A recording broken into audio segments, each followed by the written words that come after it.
Hey guys, just Sarah coming to you with your Wednesday workout today. So a fun little one, starting with some flexibility. So we're starting with what's called a cow face arms. We're going to do that both right and left. So we're going to be placing one leg over the other. Alright, making sure both backside cheeks are on the floor. Alright, we're taking the same arm as the leg over the back, trying to grasp the other hand. Alright, and we're going to hold that for 1:30. And then we're going to switch sides and do it on the other side. If you are having trouble with your shoulder mobility, this is very challenging for your shoulder mobility, you can utilise your TheraBand. So if you can't actually grab the other hand behind, use the TheraBand like so to be able to get a position. That's going to be challenging enough to feel the stretch, but not where you're actually in an immense amount of pain. The other good thing to use there is also like a broomstick handle if you have something like that. Alright, your second movement is a downward dog on the wall. So option one is the full movement. So hands pressing against the wall, feet underneath your hips. Alright, and pushing the chest down towards the ground. Second option is on your knees under hips. Same thing, full hands against the wall, pressing through, and ribcage driving towards the ground. So you're holding that one for 1:30 as well.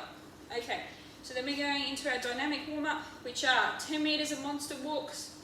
If you have a TheraBand, so don't forget putting the TheraBand around your ankles.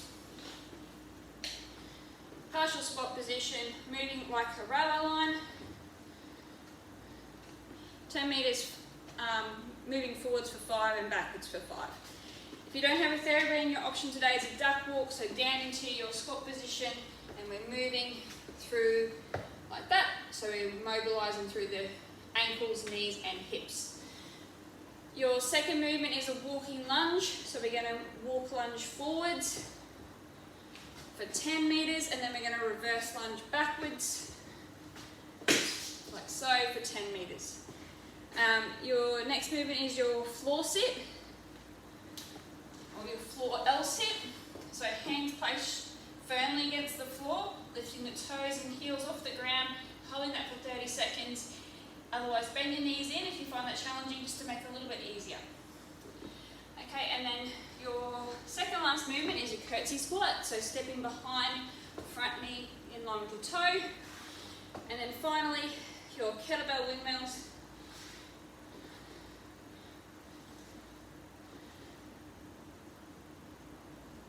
Like so.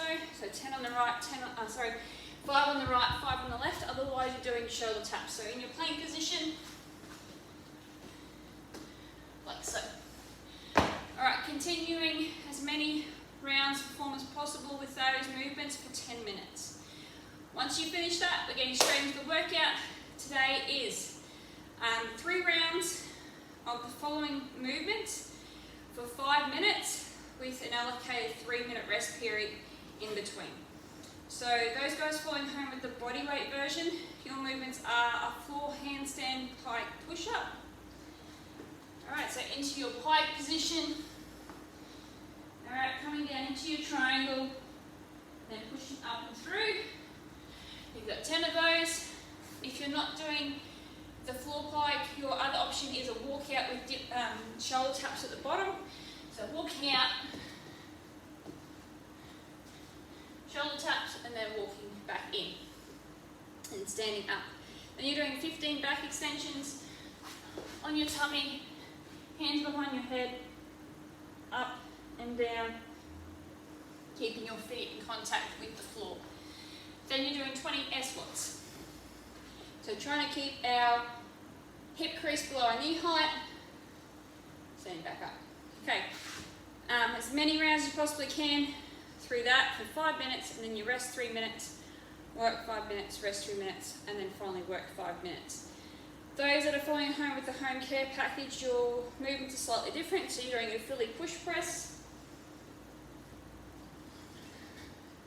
So kettlebell in your front rack position, dumbbell is your active arm, your drive push, 5 on the right, 5 on the left.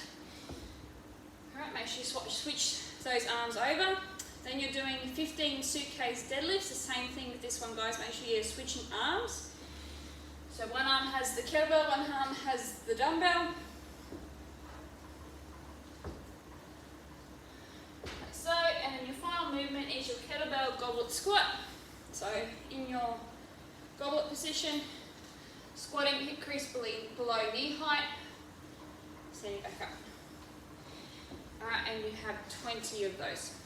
Okay, and those guys following around with the full WOD, you've got handstand push-ups, deadlifts, and front squats, and all your details are on Wodify. So the concept behind today's workout is volume and trying to get through as many rounds and reps as possible in the 5 minutes. And it's also a really good way of then being accountable for yourself throughout those next 2 rounds after the first one, is actually to then chase that number of rounds and reps that you got. Alright, so work as hard as you can to attack it as hard as you can to try and get that same amount every time. Alright, enjoy that workout, guys. Have a great day. Don't forget your 31 burpees, and I'll see you tomorrow.